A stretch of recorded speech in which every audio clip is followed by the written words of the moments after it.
I just reiterate a warm welcome to everybody who's watching, as well as to our great speakers this afternoon. It does feel amazing that we're already going to the end of our autumn series, and we've had a great series of happy hour sessions, and this one it will be by no exception one of those good ones as well. And we're looking very much at a subject matter that's very much been part of the discussion around how can we encourage and support people who want to make better housing decisions in later life. And many people will be familiar with the terms downsizing, right sizing, right moving, right placing. And we're going to look at this in relation to both individuals' experiences around that. And we're delighted to be joined by Julie Hodgson, who's written about this for the LIN in a blog, and lives in an award-winning scheme in Cheltenham. We're also going to hear from Stephanie Buckner from the Cambridge University Public Health, University of Cambridge School of Clinical Medicine, taking part in and leading on a research project in the London Borough of Hackney, a really exciting one, which had a little bit of a stall over COVID, but I believe is resuming now. Sarah, we're pleased that you could join us too, Sarah Burgess from Burgess Living. Very much thinking about issues around the autumn sales refresh, and from a more of a commercial sector about sort of issues, are you ready for 2022, and issues around thinking about the housing market and what the challenges and opportunities are. Charlie Norman from Moscare St Vincent, the Chief Executive there. Thanks very much for stepping in, Charlie. You're going to talk about right sizing, the MSV way, very much based on your work across Greater Manchester and the North West, some exciting developments that you have with a really great extra care housing programme, which I followed with interest on social media. And last but no means least, Francis Philippa, a long-time friend, both of Foundation, from Foundations, we're both a long-time friend of the HousingLIN, and prior to that, talking and presenting on findings from the Moving On project, and there'll also be an animation and a video as part of that. So we've got a whole host of different issues to be addressed this afternoon. Please do use social media. You'll see Twitter handles against most people's names, and do please share your thoughts, both in the chat box, but in particular, as Sally said, in the Q&A box, if you have any particular questions, so that we can have a really informative discussion and roundtable discussion later on. So without further ado, it gives me great pleasure to invite Judy to open up this afternoon's proceedings. Over to you. Oh, thank you very much, Jeremy. Well, I'm going to talk about moving from quite a big house into a two-bedroom flat. I must admit, our friends and relations were rather surprised when we said what we were going to do. We're both in our early 70s and in good health, fortunately. And we had lived in our previous house for 20 years, nice location in Cheltenham, and we'd spent a fair amount of time, effort and money on making it suitable for us. And we were very pleased. We loved living there. Lots of space. We could have the whole family to stay. That's 11 people. And we had a lovely garden and we enjoyed gardening. So why on earth did we think about moving? We could have gone living in that house for some time, because it's not like many Cheltenham houses. It didn't have great staircases or anything. It was really quite an easy house to live in. But we did think about it, and we came to the decision that we would do what we have now done. First of all, it was because we could look into the future and see that the time and effort we did spend on maintaining the house and garden, although it was perfectly reasonable and we could manage it perfectly well, was going to get harder. It was not going to get easier. And quite honestly, particularly with the garden, it was actually doing the gardening that was enjoyable. The thought of perhaps having to employ someone else to do it, that didn't really appeal so much. But another main thing was, because we had a fairly large place, 5 separate buildings, as it happens, we'd accumulated an enormous amount of stuff. People would say, well, you've got room to keep things. Why don't you take this on? And we weren't very good at saying no. So we had an awful lot of things. And we had two family examples from the previous generation. One parent who had planned ahead and downsized regularly, including his stuff as well as his house. The other one was not so good at it. And it did mean that when she did eventually die, her family had an awful lot of work to do, really some very difficult decisions about dealing with all the things that she had accumulated, and she was a great collector. We wanted to follow the first example rather than the second, because we didn't want our offspring to have to deal with all the things that we had accumulated. We wanted to do it ourselves at a time when we felt we could cope with it. And the other thing, which was also a consideration, was in downsizing, is that it was going to release some money. And we felt we wanted to pass on this money to the next two generations now, rather than waiting possibly many years before that happened. So that was another consideration in the timing. So we'd made the decision to move, and to move in a not too distant future. We didn't want to leave Cheltenham, so we wanted to be in Cheltenham still. Lots of friends, and all our activities, most of our activities are centred here. We decided we'd quite like to live in the centre of the town. We were within easy walking distance before, in fact only 20 minutes to John Lewis, but we actually, particularly for evening meetings, we went to concerts and plays and things fairly regularly, at least we used to. But it would be rather nice just to be able to amble home for a couple of minutes back to somewhere in the town centre. We also fancied a penthouse. We hadn't lived in such a place before. We were actually looking for a change. We didn't want to sort of go on living in the same sort of place or just moving into a bungalow. So we decided we'd quite like to live up in the air with views and good light. We also thought a new build would be rather nice. We'd always lived in older houses, and although they have charms, they also have problems. So we looked at various things going on in Cheltenham, and we also eventually decided that we would go for somewhere that was designed for later living, because we didn't want to have to move again in any the near future. We wanted somewhere where you could stay for many years, and somewhere that was designed for later living, was likely to be able to accommodate whatever physical requirements we might have as we age. So then we started seeing references to the John Dower House development and Latheringham House. We thought the location was brilliant. It's right in the middle of Cheltenham. And what particularly appealed to us was the history of the site, because that's one of our particular interests, local history. And it was where the first development relating to Cheltenham becoming a spa town, the first big building that went up was actually just adjacent to where we're now living. So that sort of appealed. The other thing about the development was that it was not going to have extras like spas and restaurants, which some later living places do have. We didn't think we would make use of them particularly, and we didn't want to have to pay for them in any service charge. So again, Latheringham House suited us from that point of view. We also liked the design of the place.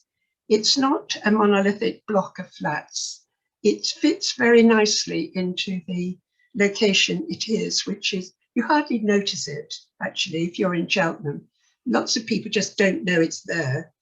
But despite having a fair number of flats in the 60s, I think, it also has a lot of open space and even a fish pond. It is designed for later living, but it doesn't come across too obviously as a place. It doesn't feel like a retirement place or anything like that. So again, that suited us. And then the particular flat apartment actually, because it is a two-floor apartment. We like that layout. We have our living space on the top floor, which is the 5th floor of the development, the top floor, and we have 2 terraces, so we can easily step outside, and it's lovely to be able to do that. No difficulty at all, and there's room for several pots, and we've still got room for more.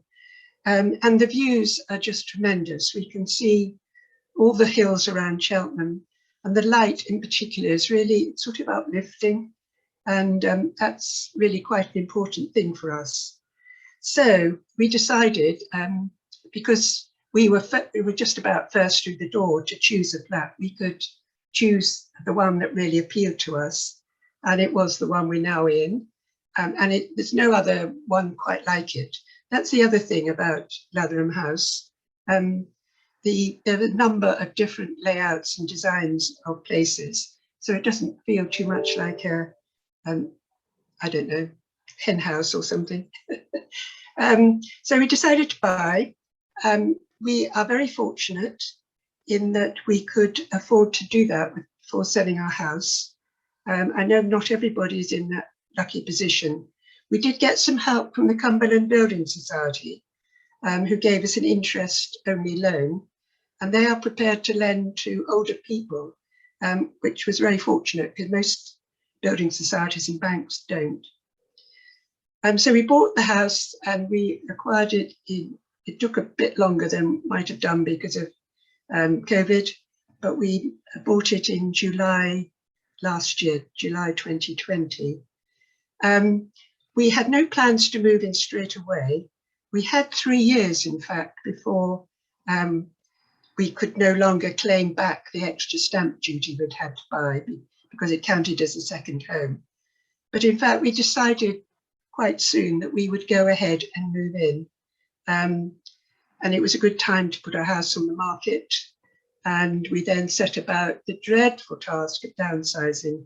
I can't say how difficult that is, deciding what you're going to dispose of and how you're going to dispose of it, checking with all the family as to who might want what and so on.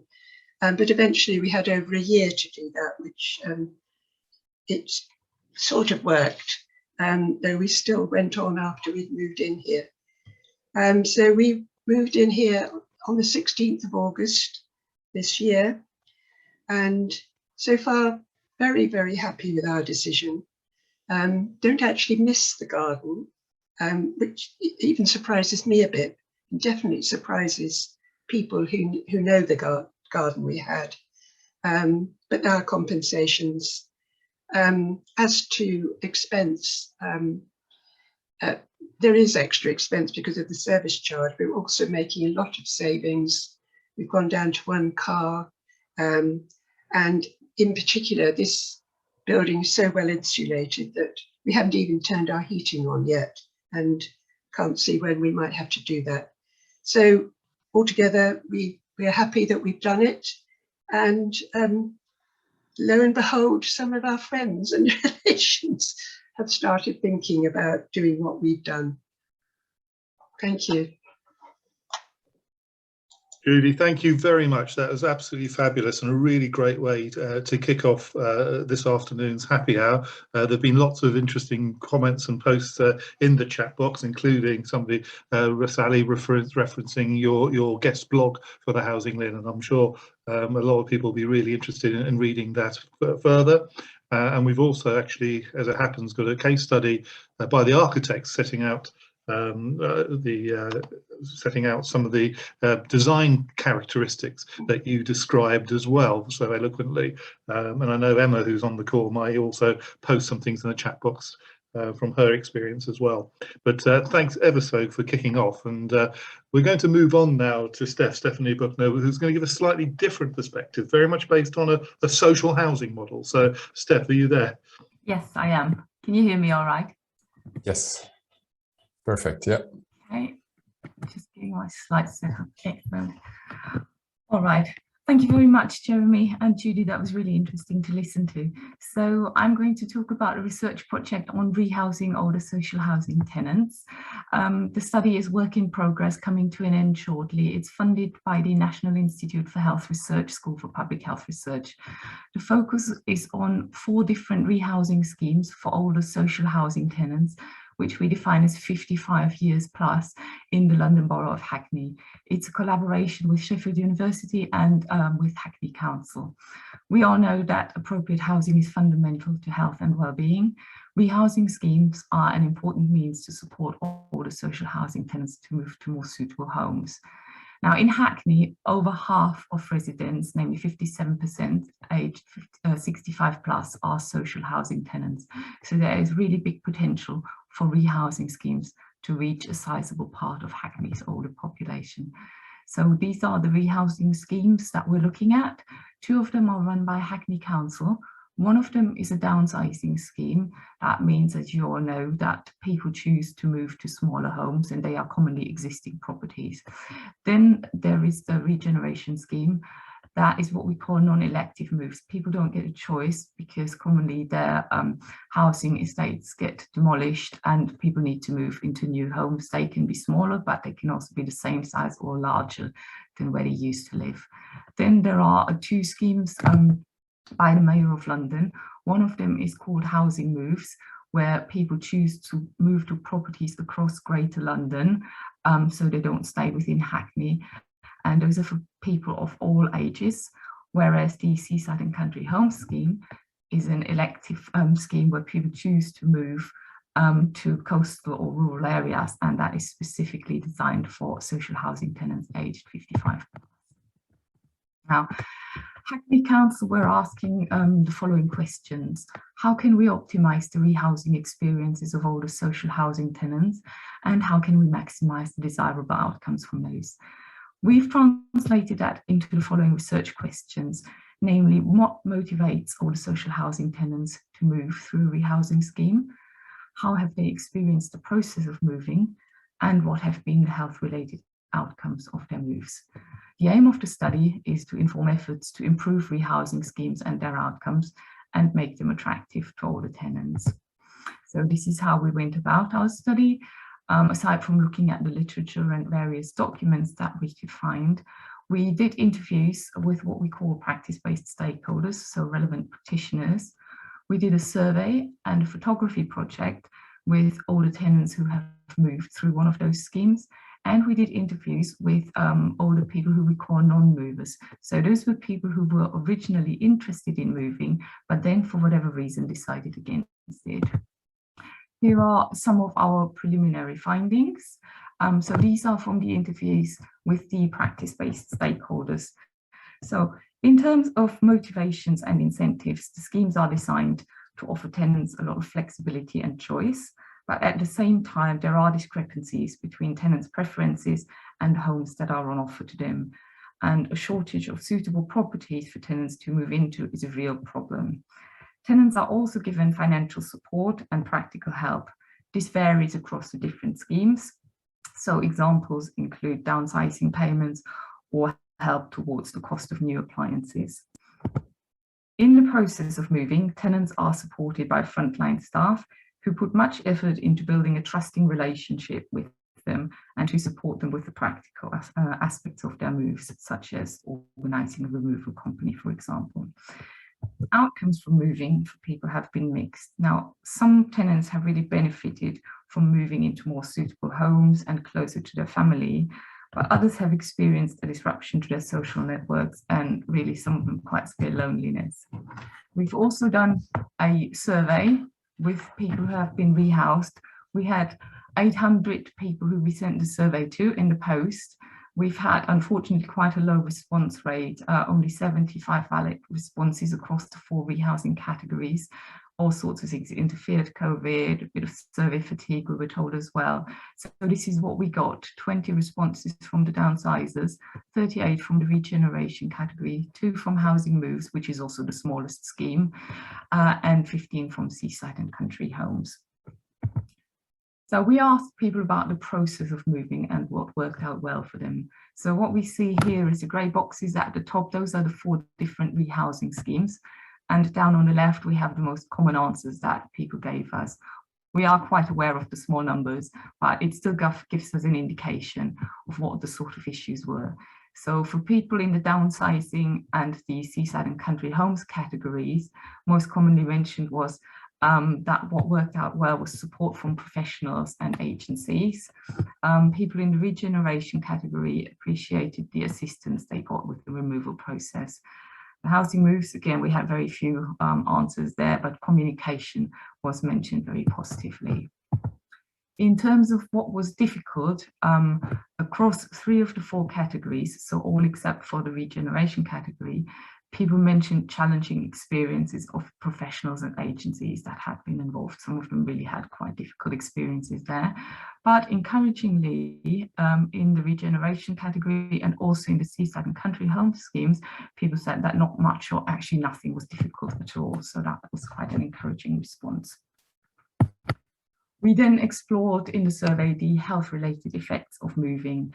So what we did is we made first a very broad distinction between welcome and unwelcome effects. So we can see here the light blue categories, people mentioned quite a lot of unwelcome effects in the downsizing and regeneration categories.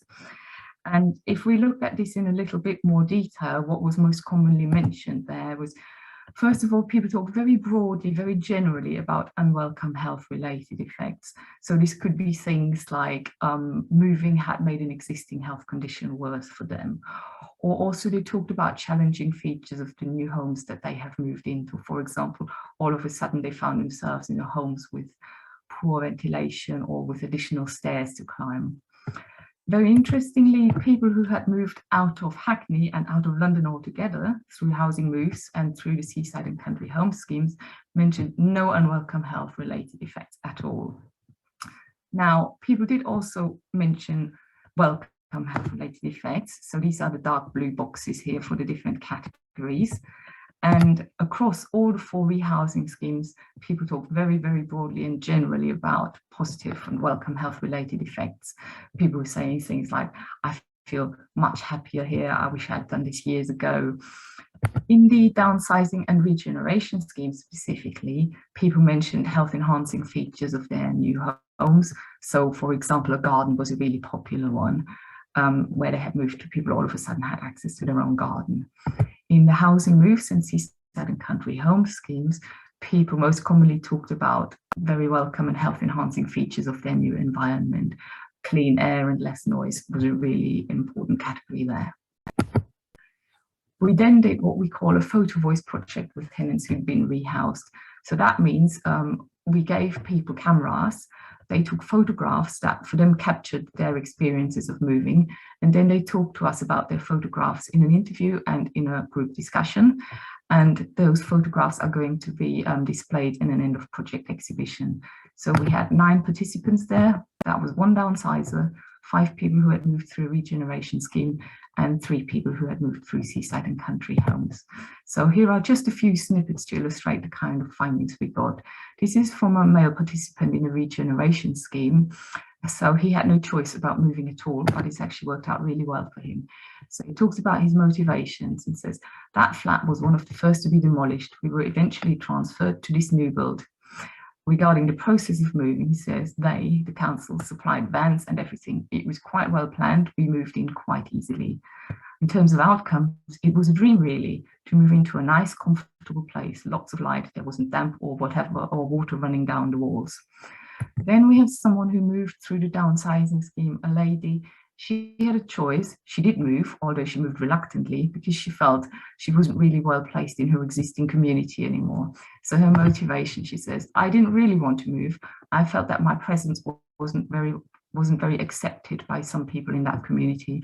I have disabilities and I also have a very particular appearance. So it meant I was the target of a bit of fun, a bit of intimidation. And as a woman, you weren't treated with any respect.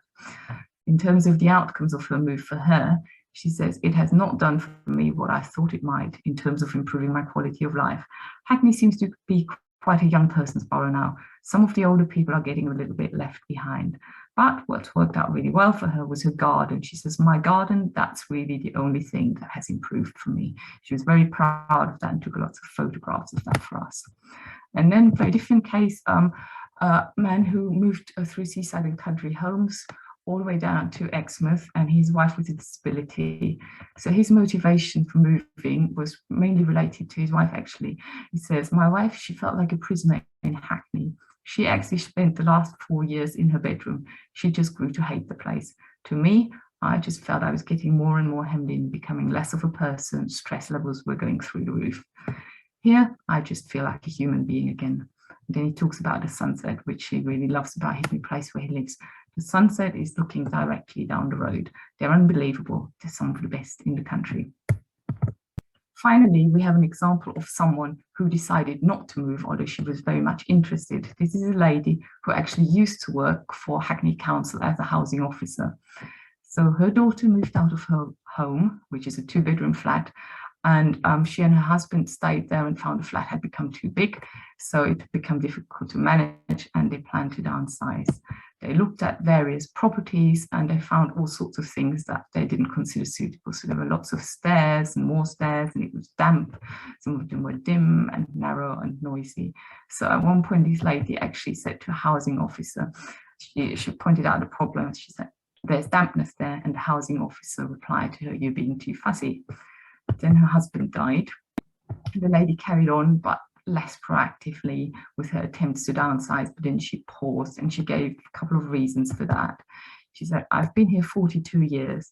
My daughter was raised there and her room is so special to me. It's a load of sensitive memories. It's very difficult to move.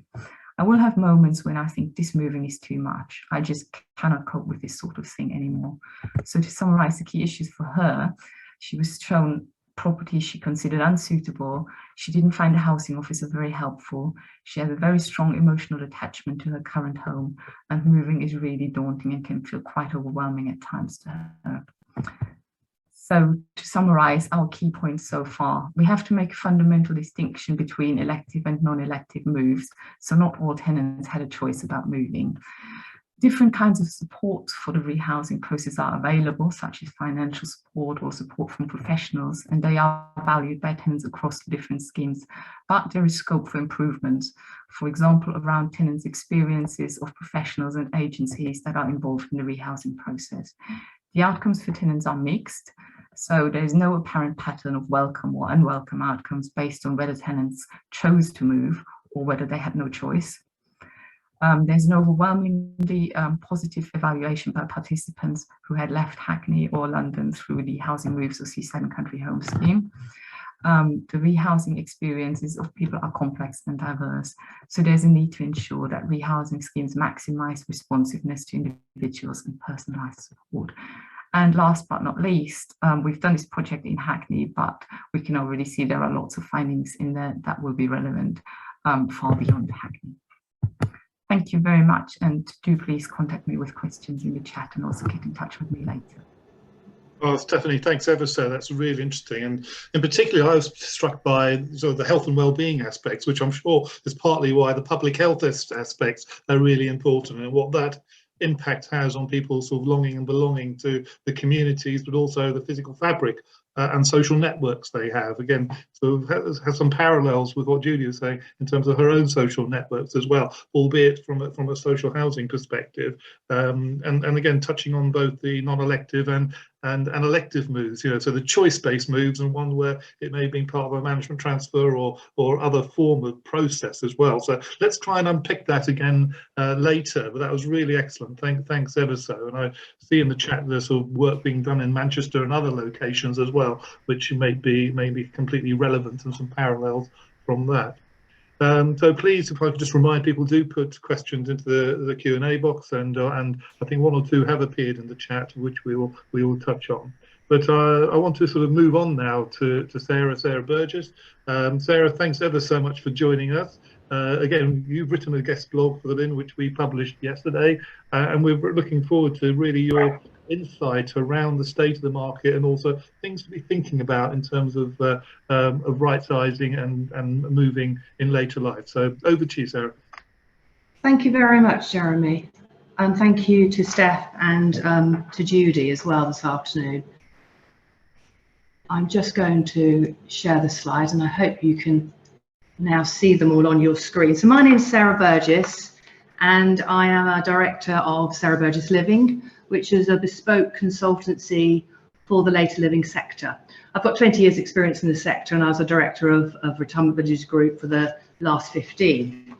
Today, I'm going to talk to you about considering help and support robust marketing and planning, what we have learned from the pandemic, how we can use the data to inform us, how we might like to review our product and our pricing, how we think digital and staffing, and how we can reboot and re-energize our staffing.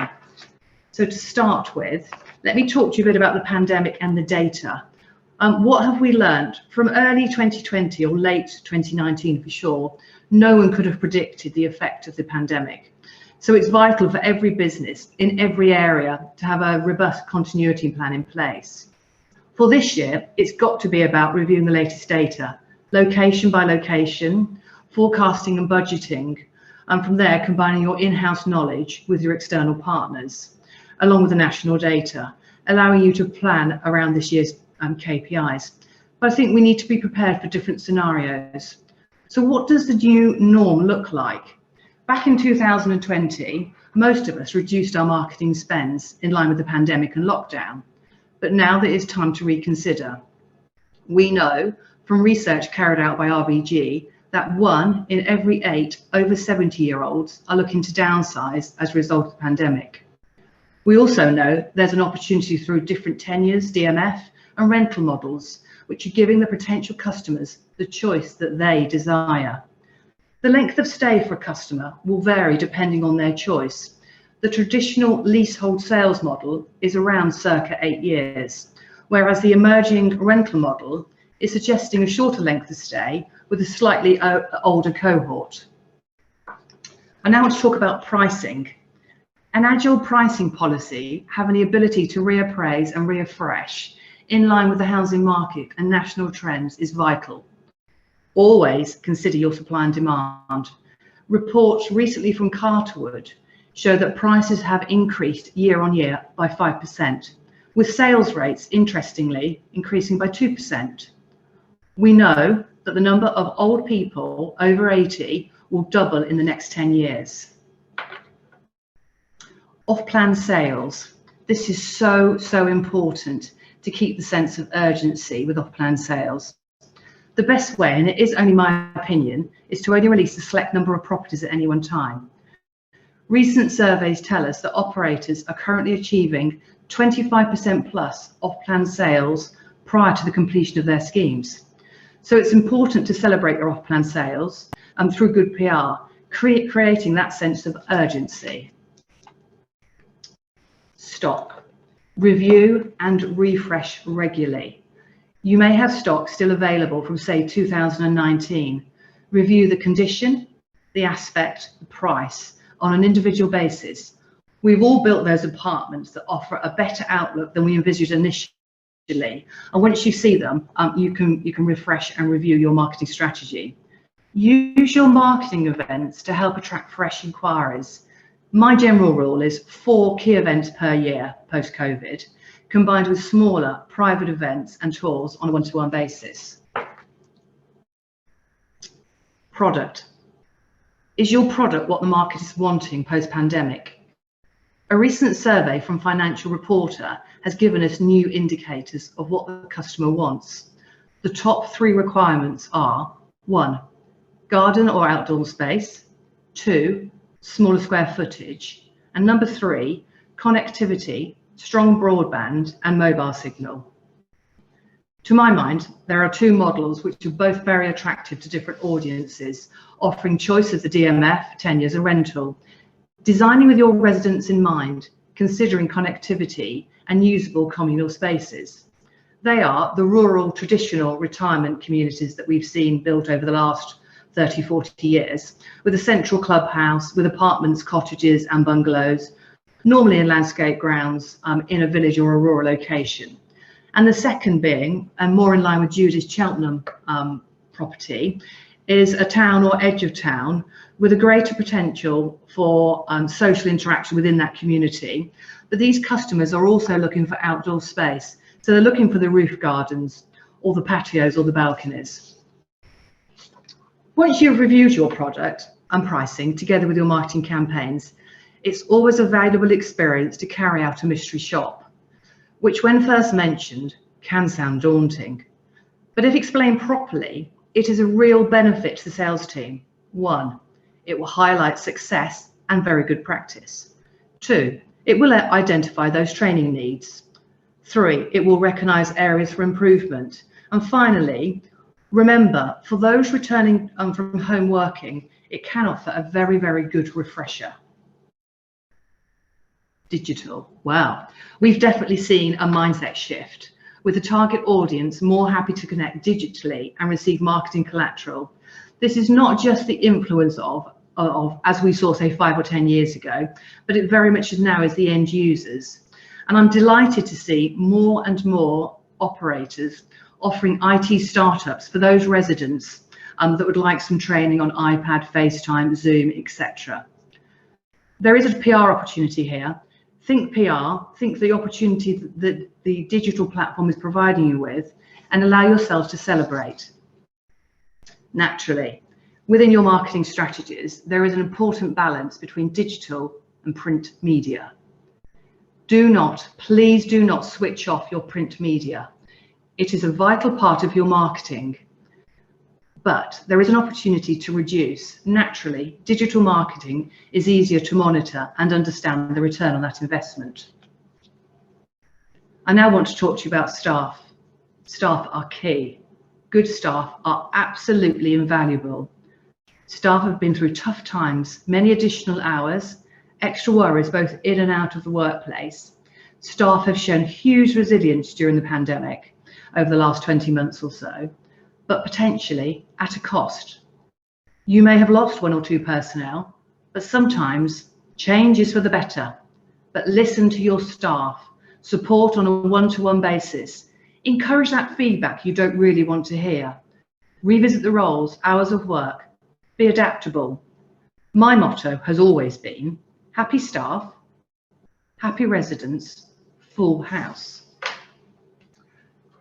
So to summarise, please plan your strategy now for the next financial year. Don't leave it until January. Consider different scenarios and budgets. Listen to your staff and listen to your residents.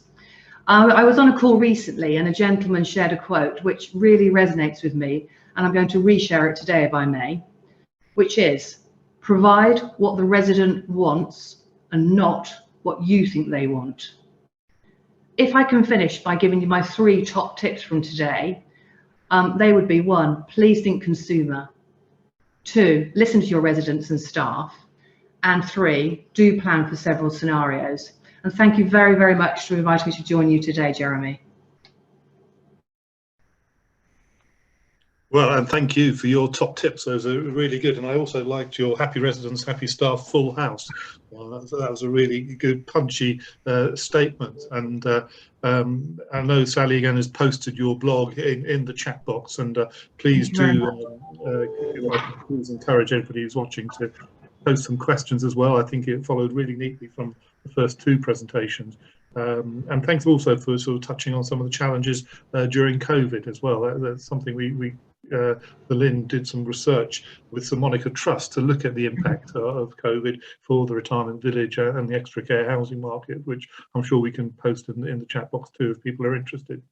I'm going to move on quickly now to Charlotte Norman, the Chief Exec of Moss and Vincent, or MSV as it's known.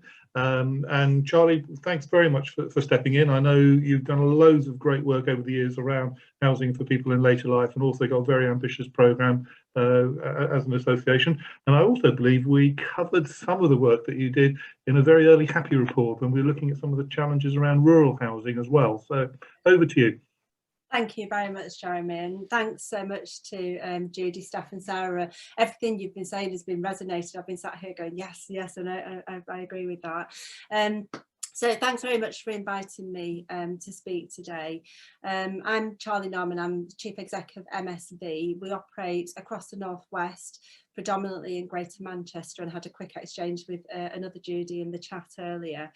And we have a mix of homes, but we have Flourish Homes, which involves later living as well as a range of specialist and supported accommodation, something that gets to the heart of what we're about as an organisation. And like all of you, we all worry, don't we, about later living and the reliance on sort of traditional sheltered housing as a housing provider, and extra care, which is great, but it's only a small proportion of what we rely on, and also the fact that people need to move into the right place for the right time of their lives. And I agree entirely with the comment that was made earlier, which is that it's about health and it's about aging well, it's about starting well, living well and aging well, which is part of our strategy. And health does begin at home, and I think the HAPPI principles and really good later living really supports good health.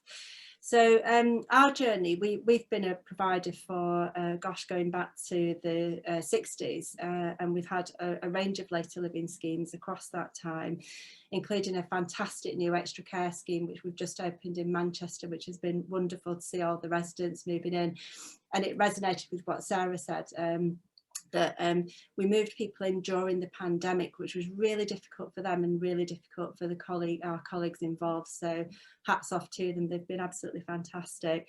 Our specific work on HAPPI started in 2012 when we made an application to HousingLIN, or as it was then, or as it is now, for the Care and Support Fund. And I agree with the recommendations of the HAPPI report in 2009, which was called for a national effort on healthier and better homes for older people. Couldn't agree more, and it's about that quality and better homes.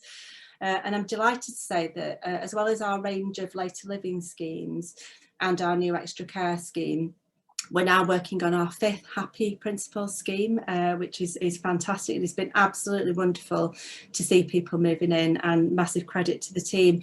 We've also been involved in housing options for older people, which is about helping people when they potentially find themselves in hospital and need to be discharged to better accommodation that's more suitable. So that's been a fantastic thing in Greater Manchester as well. And as I said, very much our philosophy is about starting well, living well and ageing well, and health begins at home. So the 5 schemes that we've got, 2 are fully, people have moved into them, and 3 on site, very much conform to the principles of HAPPI. Really generous, flexible space, a dual aspect, natural light, avoidance of corridors and things that cost a lot of money, very much care ready and emerging technology ready, and social, not institutional, lively, multi-purpose social spaces with lots of street engagement in good locations with really good amenities nearby. Really energy efficient, and I'm going to talk about learning as I go along through my sort of presentation. Really great storage and outside space, and all of our schemes have balconies, which is a really nice addition. And safe havens, therapeutic spaces for people with economic design. We've very much got some rural, we've got some urban and some suburban, and a range of affordable rent and shared ownership, and all of them have been really successful. Really age-friendly and age-appropriate, lifetime home standards, low and affordable rents and shared ownership costs with lovely views. I remember going to the opening of the Berry scheme, our first one, Clarence Gardens, and it was fantastic. It feels like the residents are saying it feels like they've retired to a really, really great retirement home in sort of like on the continent, except you've got rubbish Manchester weather, but really fantastic spaces with great views. And then considerations and thoughtfulness around dementia and sight loss and physical and cognitive impairment. But the idea is, and Judy touched on it earlier, and there's some questions about it, it's about moving at the right time and then your home aging with you. And they're all really lovely places with really good architectural, good manners. And I think that's what it's about. It's about quality and dignity and being thoughtful and good quality. So as I said, the first one, Clarence Gardens, I often still speak to the residents, and it opened in 2016. And they report wholeheartedly health benefits and a lack of GP referrals, sort of have no trips and falls, loads of social benefits, and they have a hoot. It's just a fantastic scheme. There's actually a piece on the HousingLIN website about Clarence Gardens, and I'll share afterwards some of the resources. We've got loads of videos, and I can do the blog as well. That's 18 1 and 2 bed apartments for affordable rent. Then we've got 3 bungalows for shared ownership there, and they've built up it's a very resident-led gardening club, really good social stuff, and it won a Sunday Times award, and it's just been fantastic. And people just report a happier and better life and healthier life in having made that decision to right size. So as we've been learning as we go along, that this notion of right sizing has very much been part of our vernacular and thinking. It's not about downsizing, it's about right sizing for the right time of your life. And so we've specifically developed an offer, and people have talked about this already, and it really resonated, which is, you know, we appreciate that a lot of people want to stay in their home, and it might be that they have a home improvement agency support, or you know, move to different places at different times of their lives, or might just stay in their home.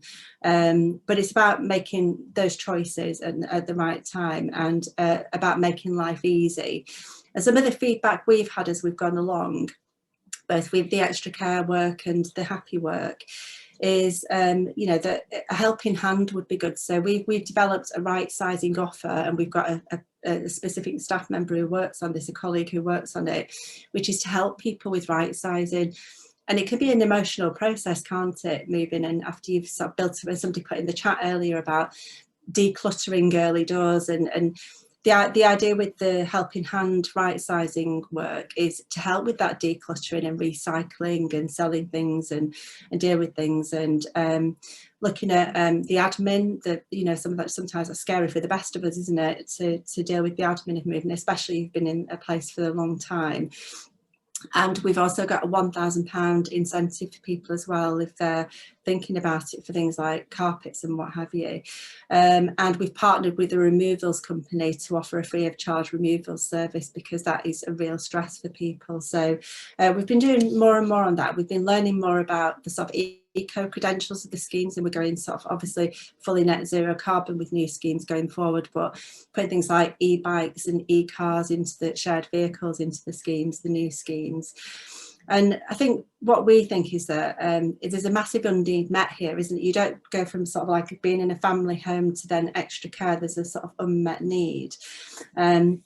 And, you know, from the age of 55, you might want to think about downsizing, or, you know, in Judy's case, is in her 70s, and to age well, and to have less worry over time, save more money, make potentially less loneliness. You know, homes need repairs and retrofitting, and that's a really big concern for some people. And we found that people love the quality and the affordability and the social aspects of what we're doing. Ultimately, it's about making life easier, and I'm certainly going to be doing it. I'm nudging along to that age, so I'll be doing the same thing. And, you know, there is the effect that it can free up family homes as well. And we do have a housing crisis and need to free up family homes if people have made that choice. There are some challenges. You know, we've needed really good grant rates from Homes England to develop these schemes, because they're very, very bespoke. Space and land are a perennial issue, and access to that's a challenge. Really great locations, as I said, with great views and access to amenities and the ability to do balconies. And then the time you need to spend on this to support people, you need to build that into the planning. But ultimately get it right, and at the right age you can move in, and it's just a fantastic life, so, and a new adventure. And I've got 2 quotes from 2 of our residents who've moved into our schemes. One's Margaret, and she said the greatest health benefit of right sizing for her is the reduction in worry. She feels like the worry is just lifted off her shoulders from the home that she moved from, and worrying about the repair of the home and being on her own and wanting to move into somewhere a bit more sociable. And then Gary said it helped him to see later life as not as an ending, but as a start of a new journey. And that's very much how he's found his move as well, and right sizing at the right time. I'm just a big fan. We plan to do more. We've built this into our development programme going forward. As I said, we've got lots of the traditional sort of older persons homes that we're investing in. We've got the brand new fantastic extra care scheme, Elmswood Park. We've got the 2 HAPPI schemes and 3 on site, and we do plan to do much more of this. And then that right sizing offer to take the worry out of this and take the sting out of it for people. And so far, so good. I think it gets to the heart of what we're about as an organisation. I'm just hoping that a lot more of us do it. So thank you. Charlie, thanks. Excellent, and really great sort of account of all the excellent work that you're undertaking and plan to do further as well. And again, I know we've posted a few sort of references to some of your work around Flourish and some of the good practice. I think you've got some great videos on your website too, and also some of the schemes, Clarence Gardens in particular, which was, as you say, co-funded by the then Department of Health, HousingLIN sort of capital program. So some great examples of what I think you said was not just about downsizing, but resizing and supporting people make a great move. So that help at hand, help to move, which is equally important, and picks up a point that I think Steph made in her presentation. You also touched on home improvement agencies, and that's a really good segue to Francis, our final speaker. You couldn't have planned it better. So Francis has been doing some work at her foundations and produced a really interesting paper briefing a couple of years ago, which they've been looking at since. So Francis, rather than me spoil it, I'll hand over to you. Thank you, Jeremy. I love the way these webinars build over time and actually start covering the whole issue from a lot of different aspects. So we're all on a journey, I guess, and this webinar is called From Moving On to Moving In. If you could show me the next slide, Jerome. In March 2019, I actually wrote a paper, From Staying Put to Moving On. So I guess that's the previous step in the journey. And my history in moving on goes back to '98 when we Care and Repair, as well as Bristol Care and Repair at the time, hosted the first pilot Move On project, which was then evaluated by Maria Brenton, still in the sector now. In March 2019, the paper I wrote covered the policy arguments. It looked at where these people lived, it looked who moved, it looked why they moved, it looked why they didn't move, the arguments against that Judy covered in some of her presentation. And I looked at who pays ultimately. You can still find the paper. Nobody read it at the time, which is what prompted us to commission some pilot studies to see how this might actually work on the ground. And Taylor Wimpey, the house builder, kindly gave us some resources, and we commissioned We Care and Repair and Calderdale Council to run some pilots. And we've, rather than writing a black letter report, which I now know nobody reads, we've commissioned a little video. And Jerome, if you could play the video, that'd be really great.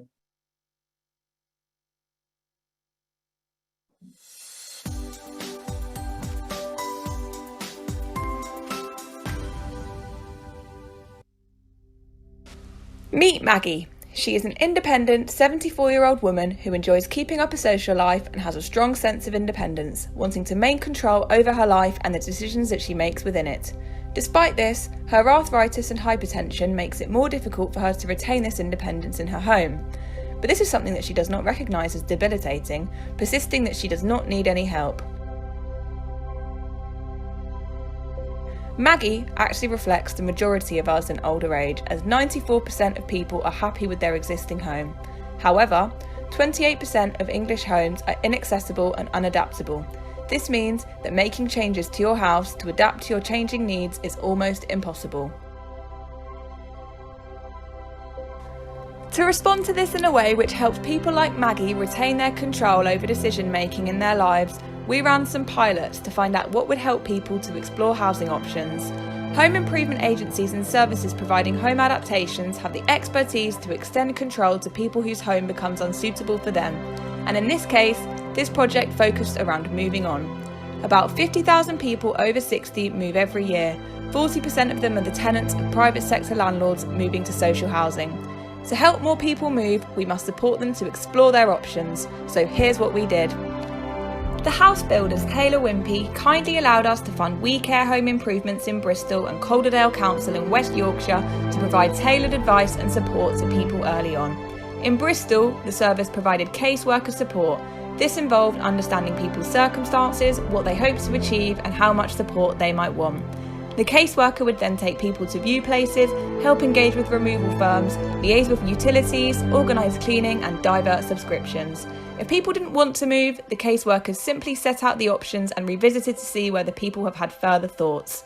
This would be beneficial to people like Maggie, who may at first be reluctant to engage with their options, but may feel more comfortable after being told what was available. Calderdale Council took a different approach. Its specialist housing options casework support was underpinned by the local choice-based letting system, which helped it identify people wishing to move. It provided advice to 60 people on their relocation list and made disabled facilities grants available to assist with moving costs such as removals, carpets and curtains.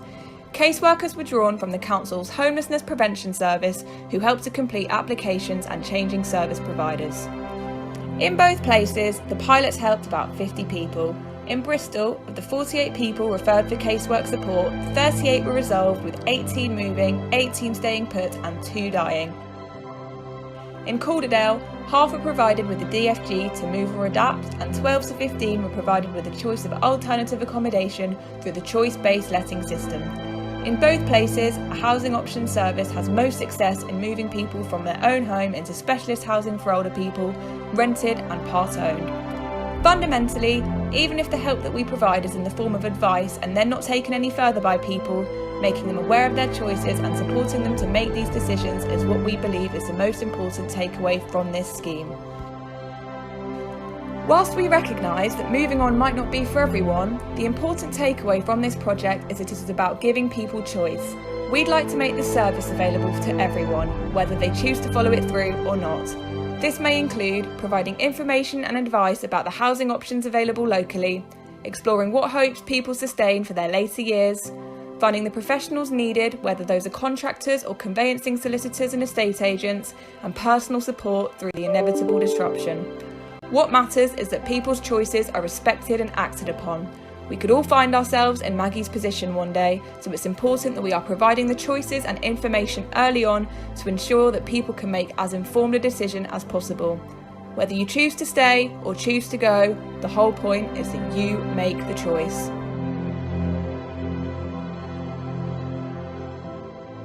After taking part in the Move On pilot, Maggie is now living in a lovely extra care development with design features and support services available to enable self-care and independent living. Like Maggie, 12 of the 18 people in Bristol who took part in the Move On pilot moved to extra care or housing with care. Fundamentally, for the developers, providers and managers of specialist housing with care for older people, there are clear commercial drivers to fund independent advice and support. For more information, help or advice on establishing a Move On service, please get in touch with Foundations. Now, I should say that that neither the providers nor us caused the death of any participants in the pilots. They were just victims of their own longevity, I'm afraid. But it's an interesting one. What I wanted to do is to address the market failure that is clear that is happening. If you looked at the people over 65 where they lived, 74% live in their own home. Only about 6% live in the private rented sector, 60% in social housing. If you look at the people over 65 who are moving, over 41% move from the private rented sector to social housing, and within social housing there's quite a lot of movement, but only 6% of people who live in their own home actually end up moving.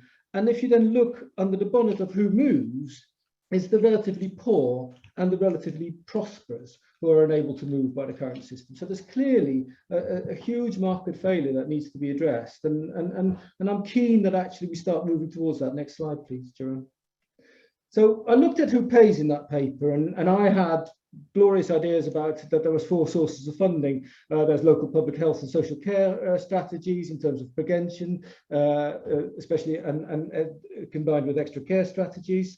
There's of course self-funded support, and the Senior Move Partnership is actually an associate of ARCO, who's the Associations of Retirement Communities providers. There's DFG, which has been mentioned and can provide capital and fees for move-on support. And as the film suggests, there's the RPs and developers who have reasons to minimise voids, to better manage their own stock, to support tenure, and to support the viability of new schemes. So next slide, please, Jerome. So I wanted to get the DFG out of the way because we thought, well, that's a real opportunity to help people move. And so we analysed all published local housing assistance policies and actually found that a remarkable 181 mentioned, that's 62%, mentioned that move-on assistance was available through the local authorities. And that really surprised me, frankly, because I then looked under the bonnet and I think, well, actually, I'm not aware that the DFG helps that many people to move. Could you put the next slide up, please, Jerome? And so we had a number of qualitative conversations with local authorities who had this in their schemes. And actually, it was clear that this remained the cottage industries. Very few people moved. In other words, that what policy said and what people actually did on the ground, both professionals and local people, was very different. And the access to move on or support or housing option support through the DFG is actually restricted by many ways. For starters, the DFG is means tested. It's restricted to assess needs, that is, you've got the medical need to move. It's restricted by its nature by the housing authority boundaries for whom who controls the DFG allocations. It's restricted by standard grants processes, which are really bureaucratic, and nobody wants to go into those voluntarily as well as move.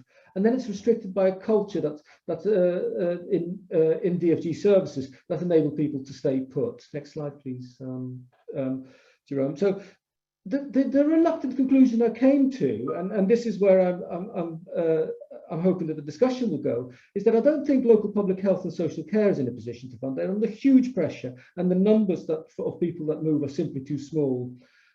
We've seen that the DFG is not a fit first vehicle to provide independent advice and support for people wishing to explore moving, or indeed make that an actuality. We know that self-funded support is only for the relatively prosperous, and that means that actually, as an industry, as a sector, the housing sector, we will have to come together, and housing associations and registered providers and developers of extra care houses needs to start coming together and actually make this system work for a lot bigger cohort of the population. So if you put one more click, Jerome, you should get the last suggestions. Together, I think home improvement agencies and the developers will be able to address the sustainability challenge of these services and still retain independent advice and support. They will be able to evidence impact in terms of what these moves achieve in terms of positive health outcomes, as Stephanie's outlined. We can easily acknowledge the benefit that accrues, and it becomes part of a mutually supportive system. So that's my vision for the work. We're very early on. As I said, we're all in this journey, and I'm looking forward to the conversations at ARCO conference tomorrow to actually start joining up some of these discussions. I'm really pleased that Kevin Snowball, who ran one of the pilots, is actually on this call and will be able to contribute to the discussion. But that's it for me, Jeremy. Francis, thanks very much for giving an overview, and I thought that films have also captured local examples and added to the local examples we've already heard this afternoon, and also, as you say, there is a conference tomorrow with ARCO. I know that it's a sold out event, so hopefully there'll be a post from a variety of sources during the course of the day. So thanks for drawing attention to that. We've had several questions put into the Q&A box, and I'm just going to go through those. And I think one of them's been answered, but I think that there are a number of really important questions being raised. And Kevin, welcome as well. I think your work at Weekend Repair was cited in that video, and obviously very familiar with that work in the Southwest. Thanks. The first question is from Margaret Edwards, who sadly posted her blogs in the chat box as we were going through the sessions this afternoon.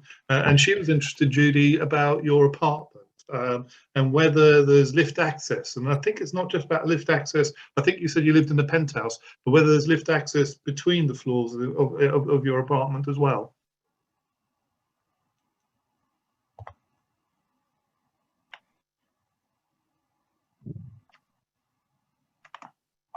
I'll start again. Please. We're on the 4th floor, our front door, and there's a lift from the lobby to there. Inside the apartment, we have stairs, and they're quite steep actually, but we also have 2 well-placed cupboards designed to take a lift if we ever needed it. We'd have to do a bit more downsizing in order to do it, but the capability is there, and that's one of the reasons we chose the apartment we're in. So that's great, and I think what that draws to my attention is a sense how the HAPPI principles of the architects who designed that scheme, called Proctor and Matthews from memory, also work very closely with the lifetime home standards. Now, you know, you may not be familiar with some of the design guidance that's out there in the public knowledge, but that is also the potential for putting through floor lifts in at a later stage to future-proof homes. And of course, those are also, in some cases, Francis can correct me if I'm wrong, and Kevin as well, may also be eligible for disabled facilities grant, albeit means tested. Okay. Can I just say that we did like the idea of having stairs still. It was one of the important things, because we wanted to remain fit as we could, and we thought having stairs would actually be a good idea. And we do actually go up and down them more than we did in the old house. Yes, and I've heard public health officials saying it's important to have that to maintain mobility in later life. I don't know, Steph, if you have any views from your public health colleagues on that. I can refer mostly to the project that we've actually been working on regarding stairs, and it was one of the most commonly mentioned issues, and I think quite unanimously people really did not want them. So it's an interesting one to hear this from you, Judy. It's not something we've heard at all.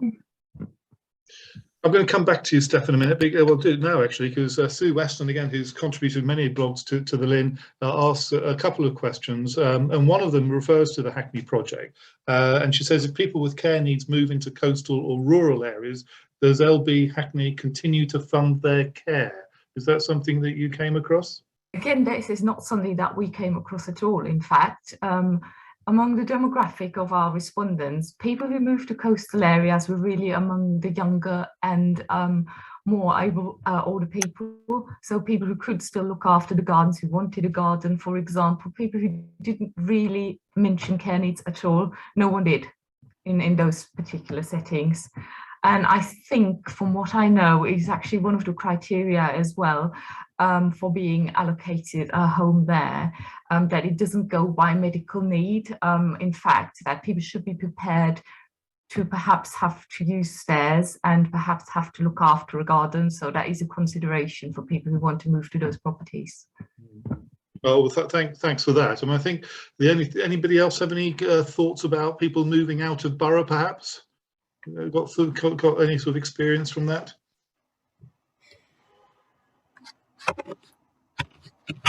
I'm just conscious from some commissioners, you know, there used to be the concept of ordinary residence, and therefore, you know, where one lived, often where the funding came from was often the host authority.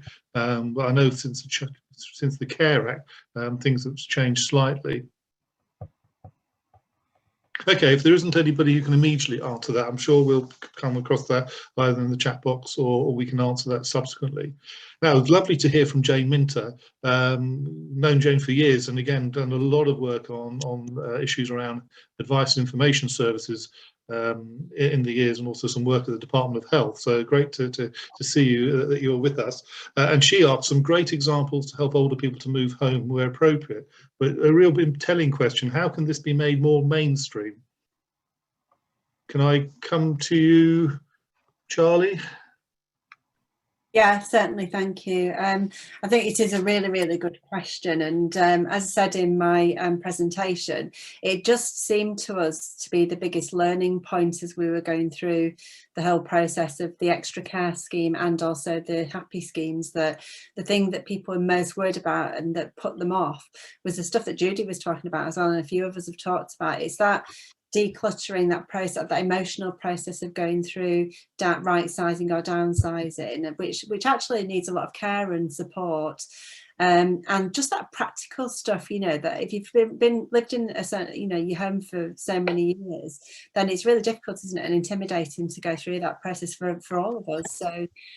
So we think there's a business case. As a housing association, we've invested in a specific role to help people with that, because we think there's a business case for doing it, you know, to actually encourage people to move into the happy homes, because we know that they're really, really happy once they move in. And in the extra care scheme, people have been really, really happy. But I remember I was talking to Mary, who was one of our residents for many years, like decades, in Moss Side, and she moved into Elmswood Park, the extra care scheme, and the one thing that had put her off over like a long time after a family all moved out was that thing about having to do all those practical things around utilities and buying new stuff for the new place and decluttering the household. And I wouldn't underestimate how powerful that is. So and we trialed it with her and helped her to move, and it's the best thing she's done. She's a cancer sufferer, and she's really, really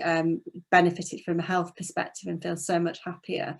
So for us, mainstreaming it has been mainstreaming it in our business, so that we've got that offer, and we've got the £1,000 for people to buy things. We've got the right sizing officer to take all those practicalities out of the hands of people, so it's just less stressful. It's one of the most stressful things we do as human beings, isn't it, moving homes? So so I think it should be mainstream, because there is a business case for doing it. If you want to let your properties quickly, help it to be a smooth transition for people, and people put down roots quickly, and then live a happy and healthy life in the home. So I think it's a no-brainer, and it's something that we've learned as we've gone along, and we will continue to do.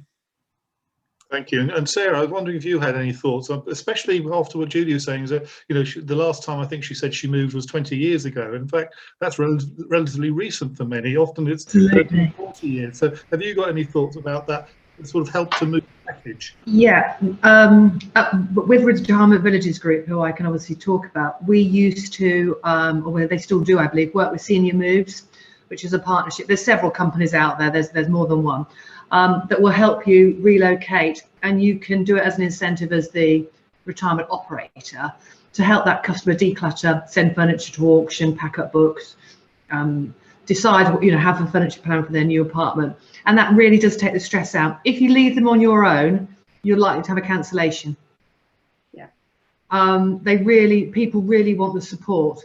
Yeah. And it is one of the fear factors. If people tell you they're not ready, they come to you normally because they really want to, as Judy says, do something and make the move. If they say they're not ready, there's normally an underlying problem, and it probably is the thought of clearing out the farmhouse for 20, 40 years of stuff. So yeah, engage with removal companies or people like Senior Moves is what I would suggest. Yeah. So Jeremy, as a home improvement agency, this is Kevin from We Care Home Improvements, one of the organisations on, nice to see you, one of the organisations on Francis's video. We'd love to be able to mainstream this service. Everything that Sarah's just mentioned and Charlotte was talking about, we provide that service as a home improvement agency. We've spent most of our time trying to keep people in their own homes and adapt, but we provide a housing options service to help them move. And I think the thing that we can't underestimate is the personalisation that's required is absolutely huge. So you've referenced removal companies, estate agents, there's legal work to do, there's very often wills involved.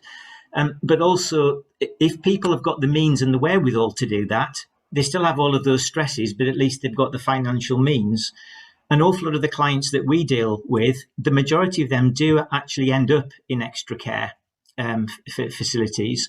But the issue for us is we've been providing this service for 20 years in the west of England. It's never once been funded other than by grants, particular kind of sponsorships or something like that. And what we want to involve this sector in is a conversation about how we as an organisation can help to mainstream this service, but be paid for what we do. We're a not-for-profit. We're not trying to make money out of it. We're trying to help people move. The extra care providers are benefiting substantially from having people moved into their facilities, but we also have to provide ourselves an independent model. So we can't be seen to be taking payment from a particular provider. And therefore, one of the challenges for us is, or one of the opportunities for us is there some sort of national scheme whereby we could end up recommending a particular facility to a client and help them to move without being accused of taking a backhander. That's why they ended up in that particular facility, but have some sort of national scheme whereby the costs of that service to help us to continue to be able to provide it are borne across the sector. So that's a very interesting point. And that, Francis, did I just see your hand up there? Do you want to come back on that immediately? Yes, please. So, not that I've set this up, but that is precisely what I think is needed. I think that in the same way that people need to have independent advice to make choices about residential care, people need to have access to independent advice and information to have access to rehousing services and the options that are available to them locally and nationally and regionally. And at the moment, there is no mechanism other than that enlightened providers like Charlotte who actually make some of this stuff available. But that's usually after the event. That is usually after the decision has been made. I was talking to somebody in the Senior Move Partnership yesterday, and they said, we normally get clients after they've already made the decision. And actually, if we're going to stop the market failure, then we need to start talking to the people, the 25% of people who are presumably living in unadaptable and inappropriate housing, who could benefit from a move, but currently are left in what will in the future be inappropriate housing. And so the challenge is to the housing sector to actually get together and actually say, okay, if people are going to have to provide an independent source of advice and information and support, how will that be funded? And as I suggested in my presentation, the only source of funding that will be a national association of registered providers, extra care providers. And I have a model in mind, but we're early doors in those conversations. And as I said before, it's a journey. So I'm hoping that this particular happy hour will be the first step on that conversation. Well, thanks, Francis. And it is part of that conversation, that dialogue. And as we promoted this, we did note that the Minister talked about potentially a task force that will look at some of these issues being announced in due course. We will still wait to hear that. But while we've been just sort of coming to a conclusion, a couple of questions have just snuck in. And I particularly want to sort of focus on Martin Hodges' question. And perhaps Sarah and Charlie, you may have a view of this. Do the panel consider that estate agents could do a better job in advertising properties for older owner-occupiers, move to more manageable alternative property for owner occupation even? Oh, well, I haven't been an estate agent. In a previous life. I think estate agents, my experience of estate agents in this sector, they can be super useful. Providing the operator trains them up on the product and the nuances on the leases or the rental model. It's all about the information you provide the estate agent with, as much as the estate agent adapting to you. I've seen some fantastic estate agent operations that work fantastically for the company that I was with. I've also seen some ones that haven't worked so well, but it really is the understanding of the product. And if you train the estate agent up to understand the lease and how it works and what you actually offer, because you're not selling a property, you're selling a lifestyle, you will find that you get a good result. A lot of operators have their own in-house sales teams that are just trained on the product that they're selling, which tends to work really well. And quite a few are going towards that model now. But there is room for both. I don't know if Charlie has a different view to that, but I think there's room for both. Mm. Yeah, no, I agree with that entirely. And I think that, we could probably do more to link up with the estate agents, to be honest. But I think, the shared ownership model, buying up to 75% of the home, is a really good model for this particular market. So having those good links with the estate agents is a really good idea. So, but yeah, I think we could do more. But I agree with what you've just said in your analysis. And I wonder if I was an estate agent in a previous life. Right. I wonder if I could end this happy hour with going back to Judy about what your own experiences was with estate agents, and do they understand your aspirations and your desires to move, as well as what it meant to purchase your accommodation in the apartment? Well, we didn't go through an estate agent to buy this one. In fact, we really only looked at estate agents' websites rather than approached anyone. So I can't actually comment on that. And when you were looking on websites, did you find that there was access to that type of information that you needed? I think Jane's question, yeah, so you can validate that sort of the paucity of information that's available. Yes, yes, I hadn't thought of that before. We were really sort of looking at developments and approached the owners of the developers when we were looking at places, rather than thinking of going to an estate agent to do that. Actually. Well, look, I'm conscious that we're slightly overrunning, and in fact, with the hour change, it's got quite dark where I am as well. So apologies for the picture quality. But can on behalf of the HousingLIN, can I thank all of you for sparing your afternoon and giving presentations and commenting and participating in the roundtable discussion. A real fascinating series of questions, and I'm sorry if we haven't been able to cover everything. As Jerome said at the outset, this is the last of our happy hour sessions for this autumn. We very much look forward to starting again later on in January, early February with our follow-up spring session. But we're going to have a break for another 4 or 5 weeks now, and that's because we are gearing up to our annual summit. We are really excited about running a festival of ideas where we'll be hosting at least 2 happy hours a day if you're really interested in the breadth of information around later life living, issues around adaptations and accessibility, supporting people with dementia, looking at the customer offer and choices. Do we get that right? And should we be reimagining what housing in later life should be? Please do have a look at the variety of sessions that we have on our programme, and do follow us either through our e-alerts or on social media, and spread the word. We're really keen to sort of make this a successful summit.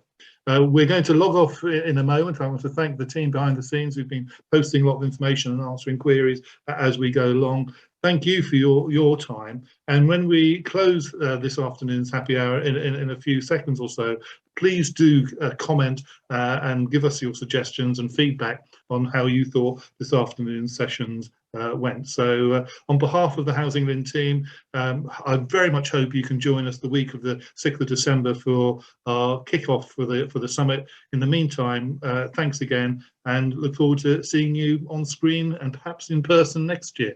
Okay, take care. Bye.